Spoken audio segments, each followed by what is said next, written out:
আসসালামু আলাইকুম। আমার নাম শাহিন আলম। ময়মনসিংহ ফুলবাড়িয়া কিশোরগঞ্জ বাজার পলাশাটা বহুমুখী উচ্চ বিদ্যালয় কলেজের স্টুডেন্ট, ক্লাস 9-এ পড়ালেখা করি। আমি 4 আগস্ট ময়মনসিংহ আন্দোলন করি। আন্দোলন করার পরে 4 তারিখে রাত্রে ঢাকা আসি।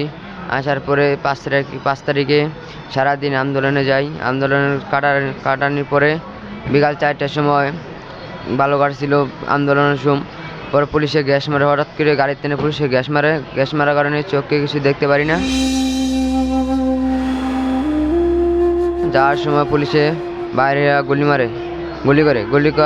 গুলি হওয়ার কারণে সেখানে পড়ে যাই। মনে করছি আমার পায়ে গুলি লাগা নেই, আমার পাও কাঁথা মধ্যে পড়ে গেছে। এখানে পায়ের দিকে হাঁটতে পারতেছি না। ওর পায়ের দিকে চাই দেখি আমার পায়ের গুলি লাগে আমার হাড় লিয়া বাইরে হয়ে গেছে।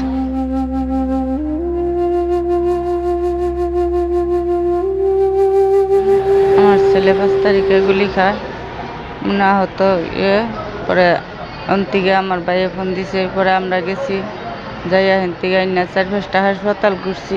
ঘুরার পরে এনেকা হয়েছি, পুঙ্গতে আসার পরে দেখলাম অনেক দালালে ধরে গেল, এনেকা রুগী তুলে না।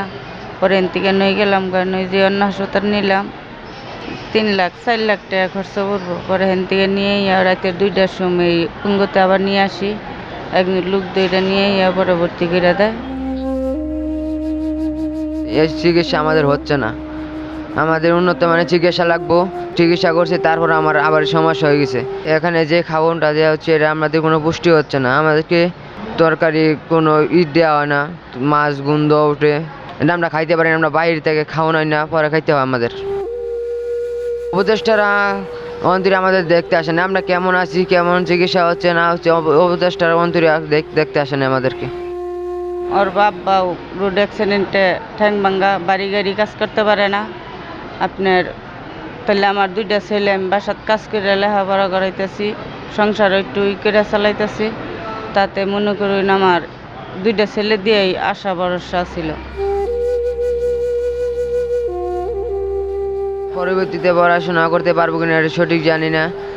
সরকারের কাছে একটা দাবি, আমাদেরকে পড়াশোনার জন্য একটা কিছু করে দেওয়া হোক, এটা কাজ করে খাইতে পারি, তার জন্য একটা সরকারের কাছে দাবি। আমরা সরকার যেন আমাদেরকে একটা ভালো কিছু কাজ বা কিছু একটা ব্যবস্থা করে দেয়।